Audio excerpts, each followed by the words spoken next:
नमस्कार दोस्तों, EWS में आपका स्वागत है। दोस्तों, आज हमने काफ़ी दिनों के बाद यह वीडियो बनाया है जो कि आपके पेपर से संबंधित है। यह सब्जेक्ट जो है फंडामेंटल ऑफ एजुकेशनल टेक्नोलॉजी से संबंधित है। आप सेमेस्टर में होंगे, आप इसके लिए बिल्कुल परेशान ना होइए, क्योंकि आप जो है इसमें से अपने क्वेश्चंस को छांटना है और अपने पेपर में जा कर के लिखना है। आप कहेंगे कि कैसे छांटना है, तो उसके लिए आप जाएंगे, प्लेलिस्ट बनाया गया है बाकायदा, उसमें पेपर का टानिक करके एक हमने प्लेलिस्ट बना रखा है, जिसमें से आपको उसमें से ढूंढना है कि कौन से क्वेश्चन सबसे अधिक आए। जो क्वेश्चन उसमें सबसे अधिक हैं, आप उसी क्वेश्चन को ज़्यादा से ज़्यादा पढ़ के जाइए और वही आपके पेपर में आएंगे। तो देर ना करते हुए हम अपने वीडियो को स्टार्ट करते हैं। देखिए, ये काफ़ी पुराना पेपर है। पुराना पेपर से कोई मतलब नहीं। पुराना पेपर में आप इतना ध्यान दीजिएगा कि इसमें कौन से क्वेश्चंस का ज़्यादा रेपिटेशंस हुए हैं। ये देखिए, पहले तो इसमें 2 खंड बटे होते हैं। पहला खंड जो होता है शॉर्ट क्वेश्चन होते हैं, जिसमें 4-4 नंबर के क्वेश्चन होते हैं, 8 क्वेश्चन टोटल होते हैं। सेकंड जो होता है, जो सेकंड खंड होता है वो आपके लॉन्ग क्वेश्चंस होते हैं, जो कि वो ये दिखाते हैं कि इसमें से आपको कोई दो खंड रहते हैं, उसमें से एक खंड करना होता है। तो देर ना करते हुए आइए करते हैं। जैसे आया है, शिक्षा में शैक्षिक तकनीकी का क्या महत्व है। शैक्षिक तकनीकी जरूर पढ़ के जाइएगा। हार्डवेयर सॉफ्टवेयर उपागमों में अंतर क्या है, शिक्षा के सूत्र क्या हैं, शिक्षण के पूर्व क्रिया अवस्था की मुख्य विशेषताएं बताइए, ई पुस्तकालय के उद्देश्य क्या हैं, आभासी कक्षाएं किस प्रकार के पारंपरिक कक्षाओं से बेहतर हैं, संप्रेषण का मूल तत्व क्या है,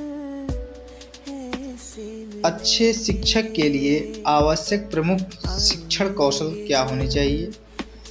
इसके बाद यूनिट नंबर 2 आता है, जिसमें से कोई एक यूनिट का कोई एक क्वेश्चन करना होता है। जैसे एक आया है, ई अधिगम के संप्रत्यय को समझाइए तथा वर्तमान में इसे इतना क्यों महत्व दिया जाता है, इस पर चर्चा करिए। एक आता है, मिश्रित अधिगम क्या है, इसे शिक्षण व अधिगम को अधिक प्रभावी बनाने हेतु कैसे प्रयोग किया जाता है, इस पर लिखना है।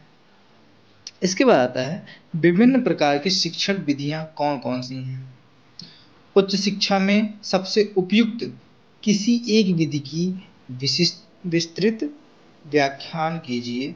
इसके बाद आता है, व्यक्तिगत उपकरण से आप क्या समझते हैं, ये अधिगम में किस प्रकार से संबंधित है या सहायक है।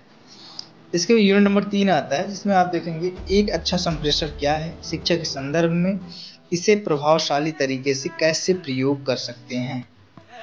सूक्ष्म शिक्षा, जो सूक्ष्म शिक्षा होता है, जिसको हम बोलते हैं माइक्रो टीचिंग, क्या होता है, इसके सिद्धांत क्या है, प्रिंसिपल्स क्या हैं और प्रोसीजर्स क्या हैं, बेनिफिट्स क्या हैं और लिमिटेशंस क्या हैं, इन सब के बारे में व्याख्यान देना है, विस्तृत बिल्कुल। यूनिट नंबर 4 एवं लास्ट यूनिट है, शिक्षण के विभिन्न प्रतिमान क्या है।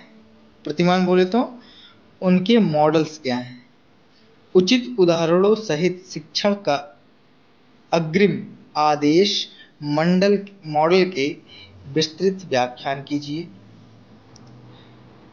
अभिक्रमिक अनुदेशन से आप क्या समझते हैं, रेखी व शाखाई, जिसको बोलते हैं ब्रांचेज जिनके होते हैं। अभिक्रमिक अनुदेशन में क्या अंतर है, आप इसको बताइए और इसके बाद बताइए कि अंतर कौन कौन से हैं, उसको स्पष्ट कीजिए। इस प्रकार से ये रहा आपका सारे पेपर्स के क्वेश्चंस। दोस्तों, ये जो है आप अगर पढ़ के जाते हैं तो आपको पेपर में अधिक से अधिक मार्क्स लाने में सहायक सिद्ध हो सकते हैं। इतना ध्यान से सुना, इसके लिए बहुत बहुत आभार।